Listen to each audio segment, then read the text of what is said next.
Histoire en France, on parle ce matin de la réhabilitation d'un domaine viticole de l'Aude après son incendie en novembre dernier. L'œuvre d'un jeune vigneron, Édouard Fortin, aidé par un fort mouvement de solidarité locale. Maxime Meunier, Clément Dalmar.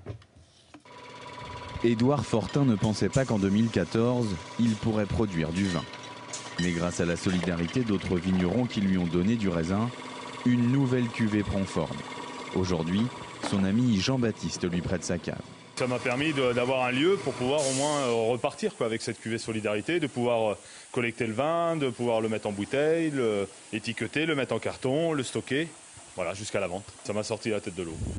Car Édouard revient de loin. Le 23 novembre dernier, en pleine nuit, le bâtiment où il entrepose ses bouteilles est victime d'un incendie criminel. Le jeune vigneron vient de tout perdre. J'avais à peu près 14 000 bouteilles qui étaient toutes prêtes à partir, à être vendues, quoi. Qui étaient en carton, étiquetées, toutes prêtes. Et j'avais mon millésime, ça c'était 2012. Et j'avais donc vendangé le 2013. J'avais mes blancs en fût. Et du vin dans des cuves en résine qu'on fondu dans l'incendie. Le bâtiment appartient à Robert Curbière, une figure du syndicalisme agricole en Languedoc-Roussillon. C'est sans doute lui qui était visé par l'incendie. C'était la marge de soutien, c'était juste après les faits. Ouais. Dans la région, les réactions indignées vont se transformer en élan de solidarité. Les deux hommes en gardent un souvenir ému. Je comprends que ça fait bouger les gens, comme on dit. Et je leur porte un grand remerciement du soutien qu'on a nous apporté à Édouard et à nous, là, notre famille. Parce que c'est vrai que si on avait été seul, on aurait été encore plus mal, quoi. Voilà. Certains ont envoyé des chèques ou des mots d'amitié. D'autres sont allés encore plus loin. Clément Mingus est viticulteur.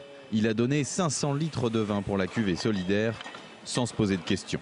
On pense qu'il y a une chose, on se dit si ça m'arrivait, j'aimerais bien qu'on m'aide, quoi. Donc la concurrence, à un moment elle s'arrête. Il n'y a pas que ça, il y a aussi à un moment la solidarité. Et moi l'idée c'est de me dire voilà, si j'étais à sa place, j'aimerais vraiment qu'on m'aide, quoi. Donc ça me paraissait évident, on ne se pose même pas la question de la concurrence.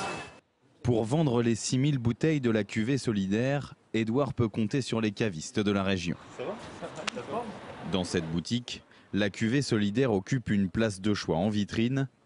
Chez cet autre commerçant, la livraison est payée sans délai. Tiens, Philippe, ouais. C'est la facture. Ah oui, d'accord, je te fais le chèque de suite. Alors. Ouais.